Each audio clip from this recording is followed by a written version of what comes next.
Chained to a tree and left for dead, a forest ranger was moments from death until a pack of K9 German shepherds vanished into the snow and rewrote fate. They weren't just trained to track, they were trained to save lives. But nothing could have prepared them for what they found in those woods. A routine winter drill had taken the elite K9 unit deep into the snowy wilderness of the Redstone Timber Reserve, an unforgiving stretch of land buried under layers of ice and silence. Their handler had turned to adjust the radio just for a second.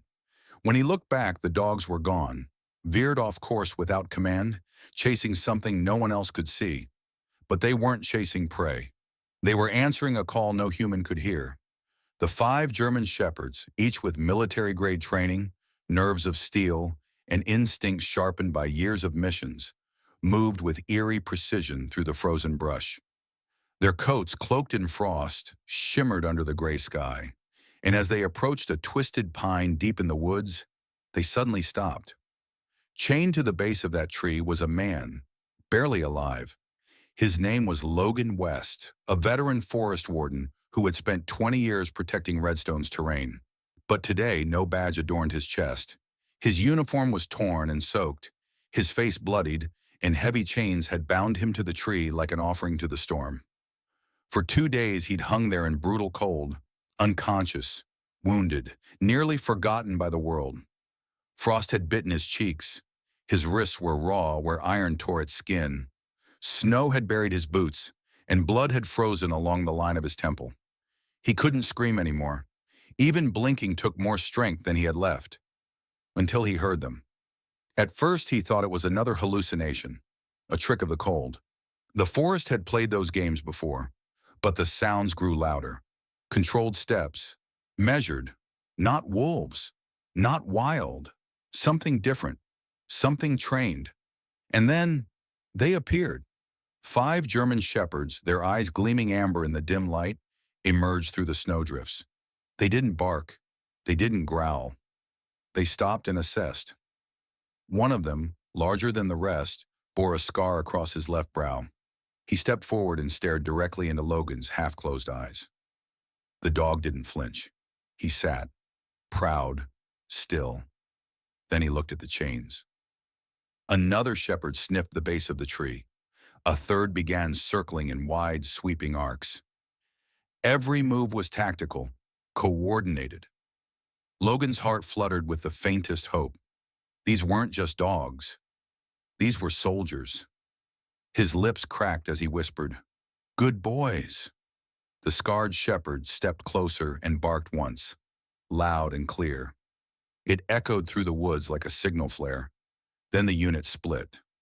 One dug into the snow to reveal the thick iron padlock binding Logan's chest to the pine. Another leapt onto a ridge, barking into the wind, calling someone, somewhere. Logan's consciousness faded again, but just before the blackness claimed him, he saw it, movement in the distance. Uniforms, footsteps pounding through snow, shouts, radios buzzing. They'd done it. The dogs had brought help. As the handlers sprinted toward the tree, Logan's vision blurred, but one figure remained crystal clear. The scarred shepherd stood just feet away, unmoving, watching him with an expression that wasn't animal instinct. It was recognition, and then darkness. When Logan opened his eyes, he wasn't in the woods anymore. But the scarred dog who found him hadn't moved an inch. He had stayed and waited, beeping. A slow, steady rhythm pulled Logan West back from the brink. His eyes opened to a ceiling bathed in pale light. His throat burned, his limbs ached like fire ran through every nerve. The sterile smell of antiseptic clung to the air, and for a moment he didn't remember where he was. Then the warmth hit him. Not the cold bite of Redstone snow, but artificial heat. Too much, too fast. It made his skin crawl like he was burning up from the inside. His muscles tensed, his jaw clenched. He was alive, but barely. A soft voice broke through the fog. "You're safe now. We've got you." A nurse hovered beside him, her voice gentle and low. "You're at Ridgeview Station's infirmary. You've been out for nearly 48 hours. Logan tried to speak, but his throat was raw. A rasp escaped. "The dogs, She smiled, her eyes kind. They're here, especially one of them. Big guy with a scar. Hasn't left that door once. Tears pooled in Logan's eyes before he could stop them. It hadn't been a dream. The canines were real. The scarred shepherd. He had stayed. The door creaked open. In walked Sheriff Keene, a man built like the forest he served, hard, unbending, weathered by years of enforcement. He carried a file tucked beneath his arm and wore a face that mixed authority with guilt. Keene pulled up a chair. "Logan, what the hell happened out there?" Logan blinked slowly. "I said no, that's all. They didn't like that." Keene's jaw tightened. He laid the folder on the bed. "This is where we found you, Sector 14. That trail hasn't been used in over 5 years. No roads, no camps. Whoever left you there, they knew what they were doing." Logan stared at the ceiling. They were organized, masks, radios. They wanted the land.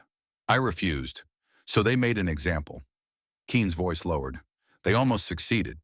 And then, another sound. A soft tap, nails on tile. The scarred shepherd padded silently into the room. His eyes locked onto Logan, and without a sound he approached the bedside. The moment his massive head rested gently on the mattress, Logan's breath caught. He reached out with a trembling hand and touched the thick fur around the dog's neck. The shepherd closed his eyes, pressing into the touch like he'd been waiting for it since the moment they'd met. Keene watched quietly. "He's a veteran. Name's Valor. Military K9. Served in Kandahar. His handler died in an ambush 2 years ago. Since then, he hasn't bonded with anyone." Logan swallowed hard. "Until now," Keene added. "Since the moment he found you, he's refused to leave your side." The door opened again. In walked Rachel Vance, the K9 unit's lead handler.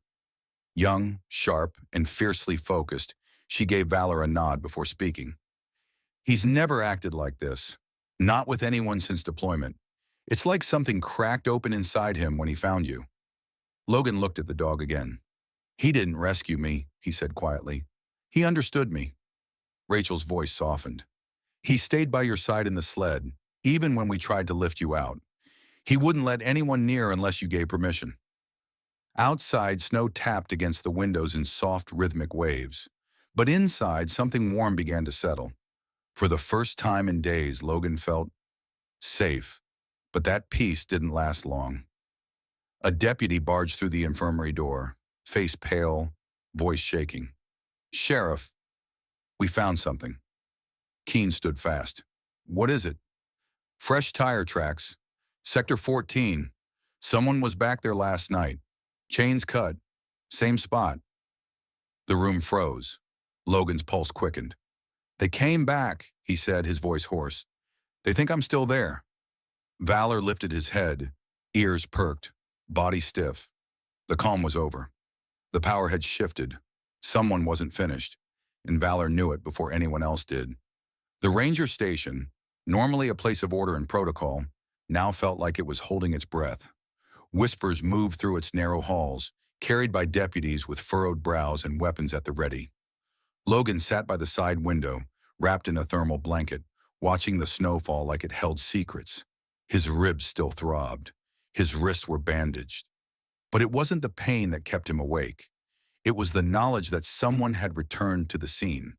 Someone had come back for him, and they hadn't come to check on his survival. They had come to clean up the loose ends, and he was the loosest one of all.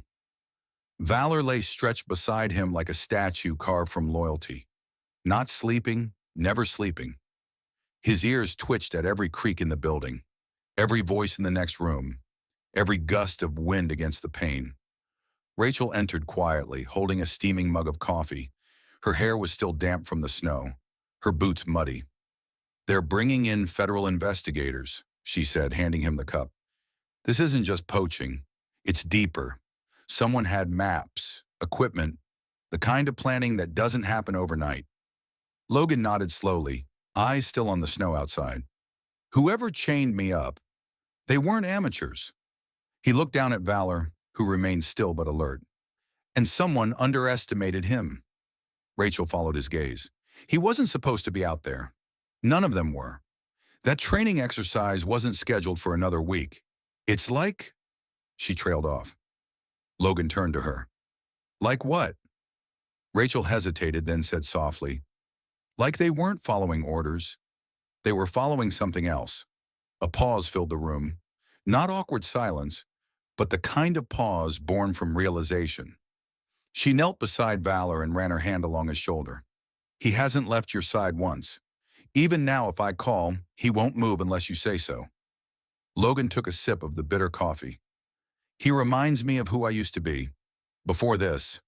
Loyal, watchful, always ready. Rachel leaned against the window ledge beside him. Do you think he could work with you? Logan raised an eyebrow. He's retired.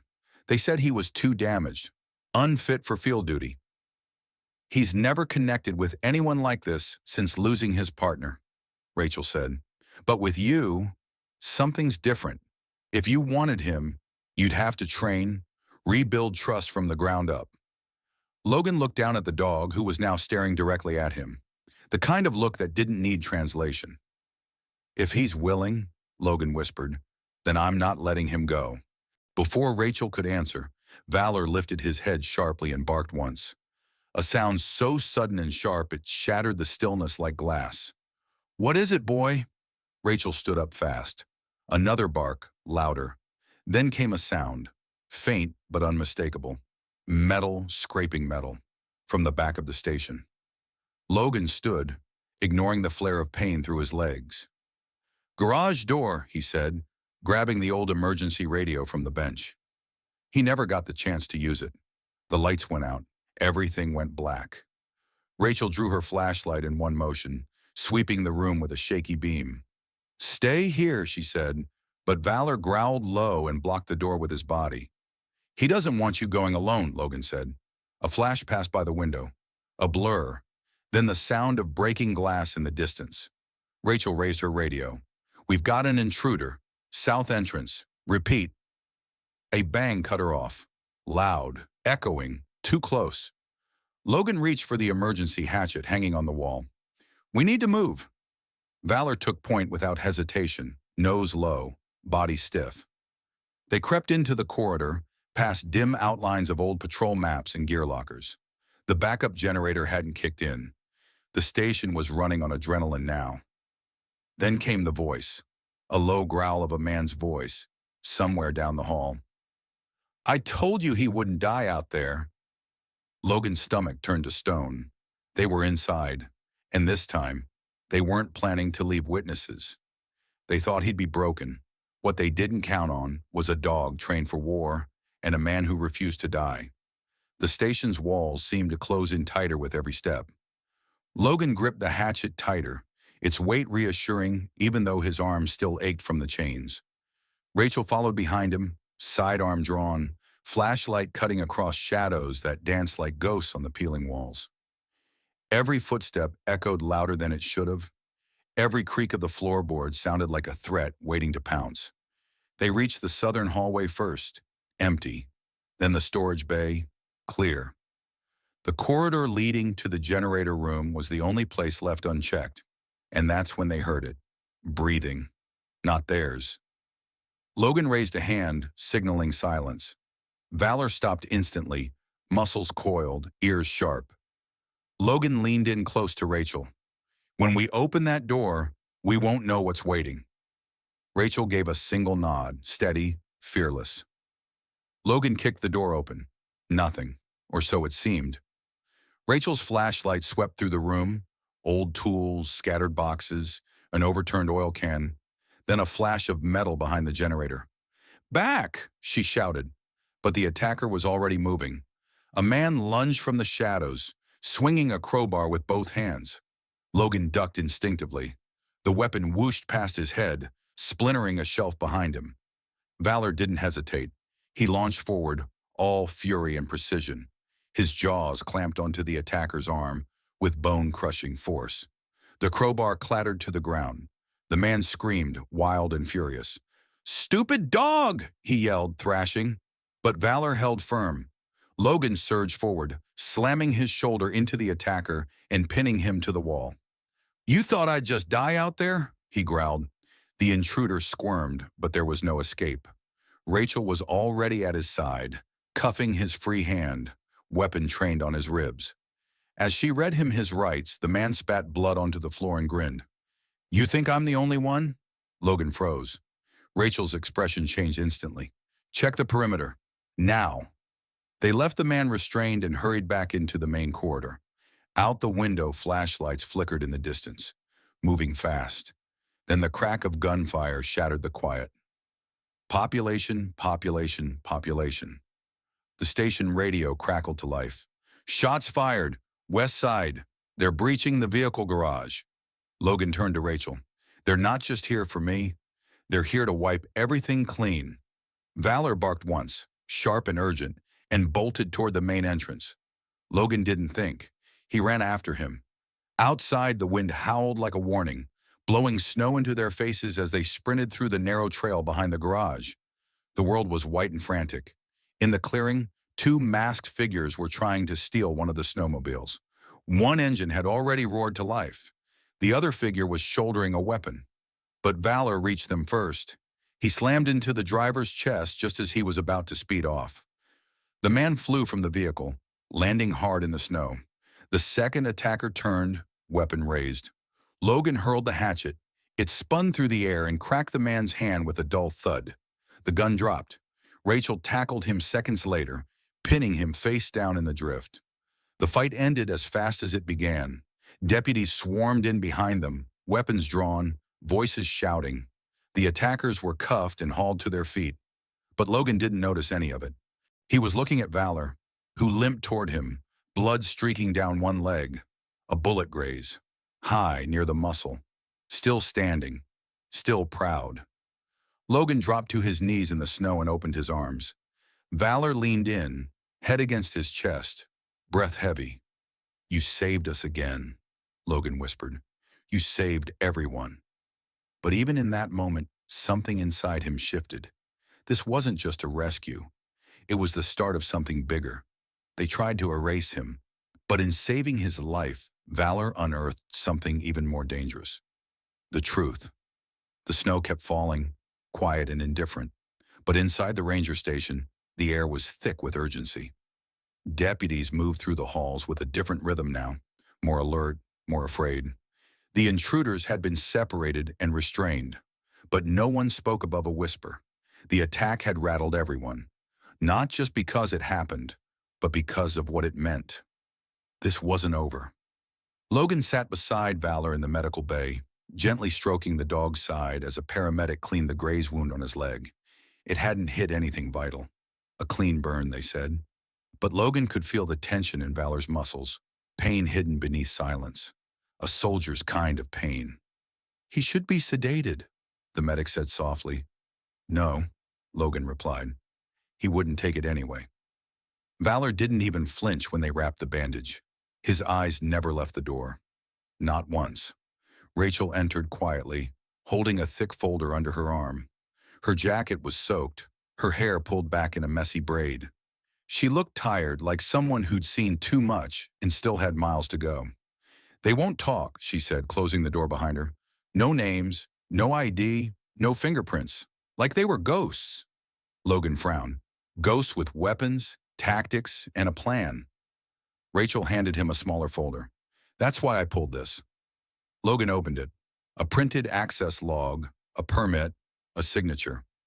4 weeks ago, someone named Colin Marsh, listed as a contractor, was granted short-term access to the Northern Ridge for wildlife camera maintenance. Except Logan had never approved that access, and the signature on the bottom of the form wasn't his. He looked up, eyes cold. "This is fake," Rachel nodded. "Forged and processed through internal clearance." His voice turned sharp. "You're saying someone on the inside helped them?" She didn't respond. She didn't have to. The realization crashed into Logan like a second wind. He hadn't been a random target. He was an obstacle. Someone with enough authority to get in the way. And someone in the department had made sure that obstacle disappeared. That night, after the lights dimmed and the station settled into a fragile calm, Logan stepped outside. The snow had slowed to a gentle fall, soft flakes gliding through the moonlight. Valor walked beside him, limping slightly but still alert. His breath puffed in clouds. His head never turned from the trees. That's when they saw him. A silhouette near the edge of the north fence, standing still. Too still. Sheriff Keene. He turned at the sound of their approach, his face half lit by the moon. "Couldn't sleep?" he asked. "Something like that," Logan said flatly. Keene motioned to the forest. "Strange, isn't it? All these years. And the biggest threats didn't come from the wild." Logan's chest tightened. Keene took a slow step forward. "They weren't supposed to hurt you like that. Just scare you off. I told them that." The cold in Logan's blood deepened. "You." Keene's voice dropped. "You wouldn't stop digging. You kept denying permits, poking holes in reports that weren't yours to question. They made me an offer. Just one signature. Look the other way." Logan stepped back. Valor stiffened, growling low. "You left me out there to die." "I didn't think you'd survive," Keene said flatly. "Not in that storm. No one could have." He looked at Valor. "But I didn't count on him." Logan's jaw locked. Keene raised a hand slowly, like offering a deal. "You walk away, you and the dog both. Take the hero medal, retire early. No one needs to know what happened." Valor growled louder now, body coiled. Logan shook his head. "You betrayed everything. Every oath, every ranger who trusted you." Keene's hand moved, slowly, too slowly, to his belt. Valor exploded. The dog lunged, slamming into Keene's chest and sending him to the ground with a crash. His sidearm fell into the snow. Logan didn't move. He just stepped forward and looked the man in the eyes. "You don't get to walk away." By the time Rachel and the other deputies arrived, Keene was pinned beneath Valor's weight, hands empty, expression twisted with quiet defeat. The truth had a face now, but what no one realized yet was that truth ran deeper than one man. Betrayal cuts deepest when it wears a badge. And the man who once gave Logan his oath had tried to bury him alive. Keene didn't resist. He didn't shout. He didn't plead. As deputies cuffed him in the snow and hauled him to his feet, he just looked down, like the weight of everything he'd done had finally caught up to him. But Logan didn't feel satisfaction. He felt hollow. Inside the station, Rachel reviewed the logs again, this time with fresh eyes. The forged signatures, the unauthorized permits, the unexplained gaps in surveillance data.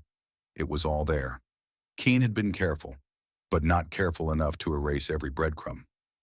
Logan handed her the folder. He was just the face. Someone else signed off on Marsh's vehicle. Someone processed that paperwork. Rachel nodded grimly. "We'll find them, but we've got a mess to clean up first." Valor sat quietly near Logan's boots, his eyes scanning the room. Even with Keene gone, he hadn't let his guard down. Not for a second. Deputies moved slower now, wary, shaken. The man who had led them for more than a decade was in chains. Every decision he touched was now in question. Every patrol route, every partnership. "Everything he touched is compromise," Logan said. "We have to start from scratch." Rachel didn't hesitate. "Then we start together." Logan looked down at Valor. The dog hadn't left his side, not once. Even now, with danger temporarily behind them, he stood like a shadow, a quiet sentinel. But something in him had changed too. That night, Valor didn't rest. He walked the station perimeter twice, nose to the wind, muscles stiff. Rachel watched him from the operations room, tracking his movements on the cameras. "He's unsettled," she said. "It's like he knows something we don't." Logan leaned against the wall, arms folded. "He felt it before I did. When we were in the woods, when they came back, he knew they weren't finished." Rachel turned to him. "There's more, isn't there?" Logan nodded. "Keene said they made him an offer. That means someone else is funding this, orchestrating it, someone with access." A silence passed between them. "You think it's over?" she asked. Logan didn't answer. Valor, just outside the door, growled softly. It wasn't. The next morning brought no peace. State investigators arrived with unmarked trucks and quiet questions. They combed through records, hard drives, physical files buried in cabinets. What they found made it worse. Decades of illegal land deals, ghost permits, pushed out rangers, suppressed reports of unusual forest activity, all linked to Keene's office. And it was just the beginning. By evening, Logan stood by the fence again, watching the tree line. The stars glittered above like frozen lanterns. Rachel walked up beside him, holding an envelope. "They're offering you a transfer," she said. "Back to Helena. Full pension, desk job, no questions asked." Logan shook his head. "I don't belong behind a desk." She smiled, but it faded fast. "There's something else." She handed him a second envelope. Inside, new credentials, a reactivation form, and one more name typed under his. Valor. "He's been cleared," she said, "for full service, under your command." Echo Unit Logan looked down at the paperwork, then at the dog standing a few feet away, watching the snow with that same sharp gaze. "You really think I'm qualified for that?" Rachel didn't hesitate. "I think you already are." Logan knelt beside Valor and placed a hand on his thick fur. "What do you say, partner?" The dog barked once, quiet, sure, and absolute. But just as that moment settled, radios inside the station crackled with static. Then came the call. "Motion sensors at Cabin 9 just triggered. No scheduled patrol. And the lock, broken again." Rachel's face turned cold. "Cabin 9's been sealed since last spring." Logan stood up, his grip tightening on the envelope. "They're still out there." They followed the tracks into the trees. But what waited inside that cabin wasn't fear. It was betrayal with a loaded gun. The forest around Cabin 9 had always been quiet in winter. Too quiet.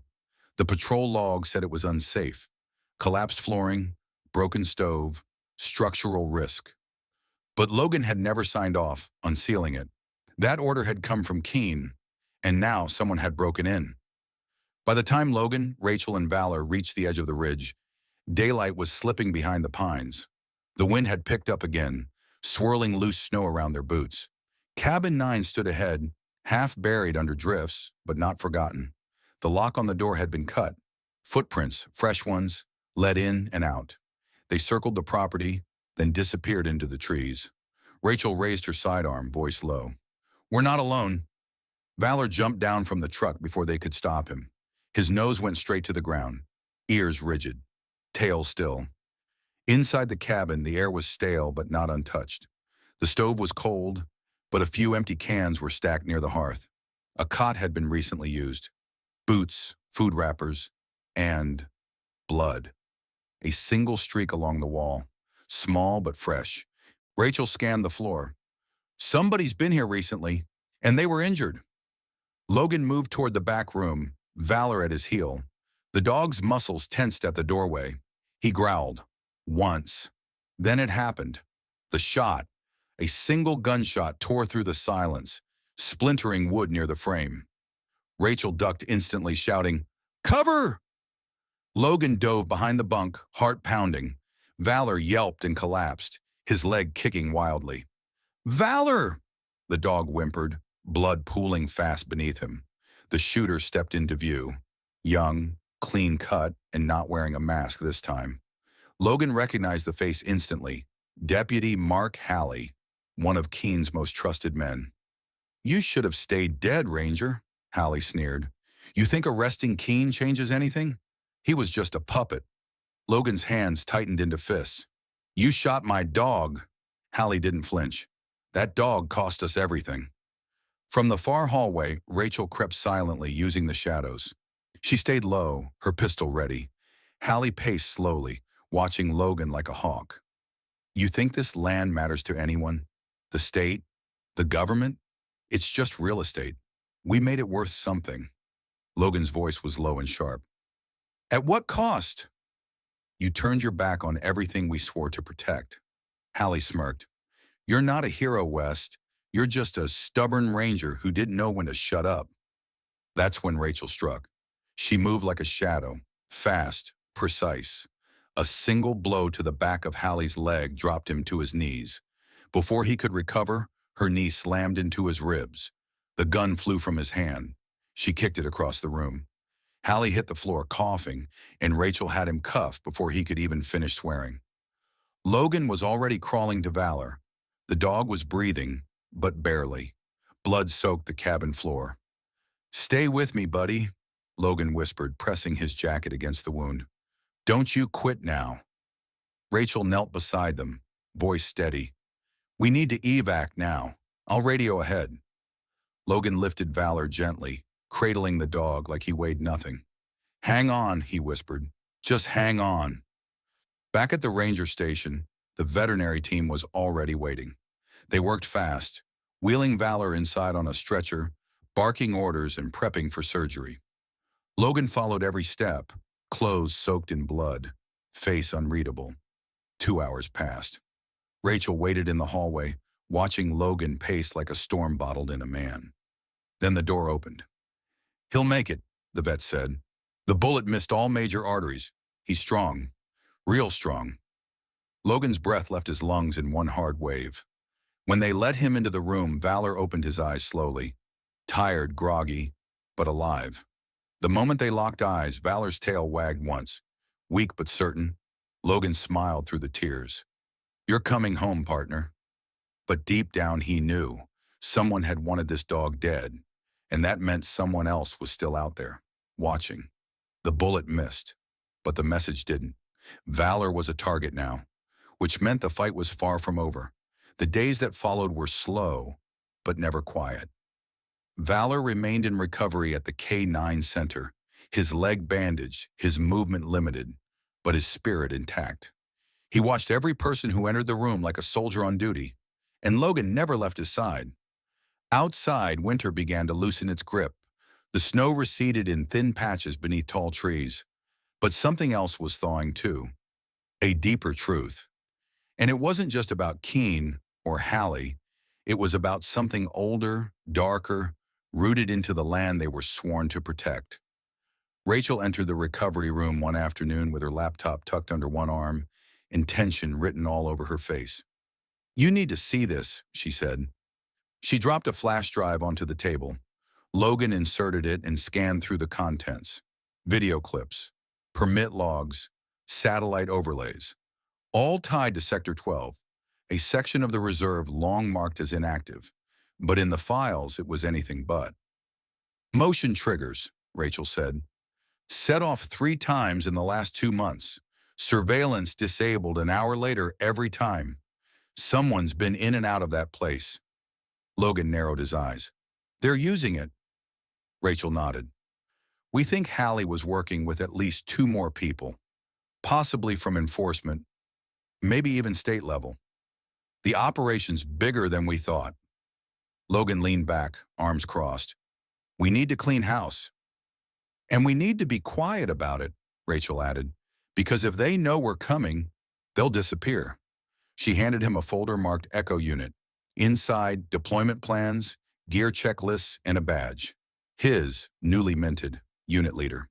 "I pulled some strings. If you're in, Valor's officially reactivated under your command." Logan ran his hand over the badge, then down to the next name in the file. K9 Valor, Tactical Response. Rank, Active. He smiled faintly. "He's in," Logan said. "So am I." Rachel's hand slid toward her weapon. Logan motioned for silence. They couldn't fight a full ambush in a crawl space. They had to move, quietly. He pointed to the back hatch, a tunnel exit designed as an old ventilation route. Rachel nodded. They slipped out just as the trap door above opened and a flashlight beam scanned the basement. Outside they ran, low, fast, silent. Valor moved like a shadow again, pain or not. They didn't stop until they were half a mile away, hidden behind a ridge near the tree line. Logan finally spoke, his breath ragged. "They were going to kill us, right there, like nothing." Rachel pulled out her radio. "We need a tactical team, full sweep, now." But Logan shook his head. "No calls yet," he said. "If we spook them, they'll vanish, just like the others." Rachel stared at him. "So what do we do?" Logan turned to Valor, who sat facing the direction of the cabin, unmoving. "We watch them," he said, And this time, we end it. They came to silence him. But what they didn't expect was a man and a dog who'd already survived death and weren't afraid to walk back into it. Night fell fast over Redstone, shrouding the forest in shadow. But inside Logan there was no fear, only purpose. The trap had failed. The mask had slipped. And now the men in the cabin knew they'd been seen. They'd either scatter or strike again. Logan wasn't waiting for either. He returned to the station under the cover of darkness. Rachel kept their presence quiet. No radio chatter, no sudden alerts. A small team of trusted deputies prepped under her orders, all handpicked and scrubbed of connections to Keen's old web. Valor stood by the window through it all, watching, silent, tail flicking like a metronome. His eyes never stopped scanning. At 2:14 a.m., the comm station lost signal. Cameras flickered. Alarms were silent. But Logan knew what it meant. "They're making their move," he whispered. Rachel nodded. "Time to answer it." They deployed in silence. Logan, Rachel, and two deputies hiked out under moonlight to the edge of Sector 9. The snow had hardened again, making each step crunch beneath their boots. But there was no use hiding now. This wasn't a recon mission. It was the final reckoning. As they approached Cabin 10, they saw it. Movement. 3 figures outside, armed. One of them was Hallie's brother. The same sharp jawline. Same hate in his eyes. Logan signaled the team to split. Rachel and one deputy moved right, cutting a silent flank through the trees. Valor was ready, not barking, not twitching, just breathing slowly. Focused. Then, Logan stepped forward, out of the shadows. The moment they saw him, chaos erupted. Gunfire cracked. Bullets tore through branches. One clipped Logan's shoulder, spinning him sideways. He hit the ground but rolled fast, returning fire and dropping one of the masked figures with a single shot. Rachel's voice barked from the trees. "Go! Now!" The second attacker turned to run, but Valor was already in the air. He struck hard, tackling the man into the snow. Logan scrambled up, blood running down his sleeve, and rushed to back him. A final shot rang out. Rachel's. Silence followed. Only the wind howled now. The third man, the one with the badge, was gone. Vanished. Deputies secured the scene. Weapons, radio logs, flash drives filled with names, bribes, satellite files showing routes carved through untouched forest. It was the final nail. By sunrise, federal teams had arrived to clean it up. No more whispers, no more guesses. The network was real. An Echo unit had brought it down. Later that week, Logan stood at the edge of Redstone's highest ridge. Valor at his side, both of them silent as the sun bled over the trees. Rachel walked up beside them, holding a clipboard. "Press wants a statement." Logan shook his head. "Let them print what they want. They'll never understand it anyway." Rachel smiled faintly. "You sticking around?" He looked down at Valor, who met his eyes with the same deep, steady gaze. "I think we've got more work to do." And so Echo Unit stayed. Not for the recognition, not for the headlines, but because the forest still needed watching, and because Valor still stood watch. His scars no longer just marks of war, but symbols of survival, loyalty, and the kind of courage that never needs to be taught. If this story moved you, remember, heroes don't always wear capes. Sometimes they walk on 4 legs and never leave your side. Like this video, subscribe to the channel, and share it with someone who still believes in loyalty, bravery, and second chances. Training began slow, controlled, limited runs around the perimeter, short obstacle courses, but Valor moved with purpose. Even limping, even bandaged, he followed Logan's every signal like they'd been partnered for years. Rachel watched them one morning as they moved through a mock breach scenario. "He's not just responding to commands," she said. "He's reading you." Logan looked back at her. "It's more than that. He trusts me, and I trust him." The next few days were spent building Echo's framework, vetting deputies, running background checks, verifying access permissions. Logan and Rachel wanted no one left inside who didn't belong, But Valor knew something was still wrong. He would pace near the windows at night, ears perked, tail stiff. Any sound outside sent him into full alert. And then, late one evening, it happened again. Logan sat alone in the comms cabin, flipping through handwritten reports, when the security monitor blinked once, then went black. Static. Then nothing. He tapped the side of the console. No response. From the corner of the room, Valor stood up, slow and tense. The hair on his neck rose. A second later, the motion lights outside flickered on. Logan reached for his flashlight, then his weapon. He stepped outside, the cold hitting him like a punch. The snow had hardened into crunching layers beneath his boots. Valor took point. They reached the edge of the fence.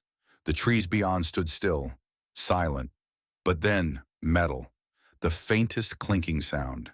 Chains. The same sound that had haunted Logan in his darkest hours. He turned sharply. Just beyond the fence, a figure darted between trees.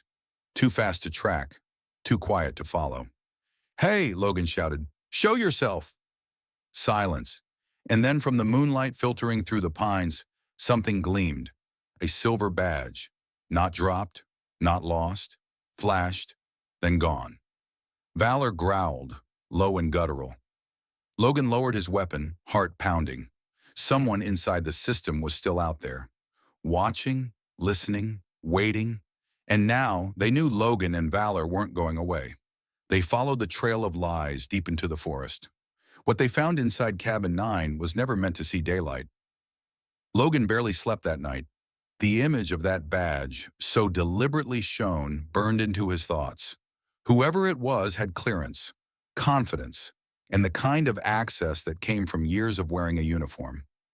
By morning, the frost outside was thin, but the tension was thick. Logan stood over the map of the reserve, finger tracing the perimeter of Sector 9, just east of where Hallie had set the trap. A sector officially deemed unstable, off limits for months due to a landslide threat. Another stamp from Keene's administration. Rachel stepped beside him, arms folded. "You think it's still active?" Logan nodded. If someone wanted a place to hide what they were doing, they wouldn't use the cabins we're checking. They'd use the ones we don't. So they packed up. Logan drove. Rachel rode shotgun. Valor, fully alert now and limping less by the day, was in the back seat, eyes fixed on the tree line. Cabin 10 was marked condemned on all records. But when they arrived, it wasn't collapsed. It wasn't even locked. It had been cleaned, too cleaned. "No dust," Rachel said as she stepped inside, weapon raised. "No mold. Someone's been maintaining this." Inside the cabin, the walls were freshly patched, the floor reinforced. A desk sat in the far corner with a chain of neatly arranged files. Logan opened the drawers, names, maps, radio frequencies, and photographs. Rachel stared. "These are Ranger files. Stolen personnel records. Old ones." Logan's blood turned to ice. "Every Ranger who opposed Keene," he muttered, "even ones we thought had just retired. Some of them disappeared." Behind the desk was a trap door, barely noticeable under a throw rug. Logan and Rachel exchanged a look. He opened it slowly. Below, a narrow set of stairs led into a shallow crawl space. It smelled of oil and dust. Valor descended first, ears twitching, body low. At the bottom, crates, dozens of them, marked with military stamps that had been scratched out. Logan pulled one open. Explosives, old rifles, communication jammers. Rachel's voice dropped to a whisper. "This isn't just poaching or land theft. This is something else." They moved slowly through the space until they reached a far wall where wires were connected to an antenna array, hidden beneath canvas. Rachel examined it. Signal interference. That's how they killed surveillance before each attack. Logan stepped back, mind racing. "They've built a base right under our noses." Then came a sound. Wood creaked above them. Someone had entered the cabin. Rachel flicked off her flashlight.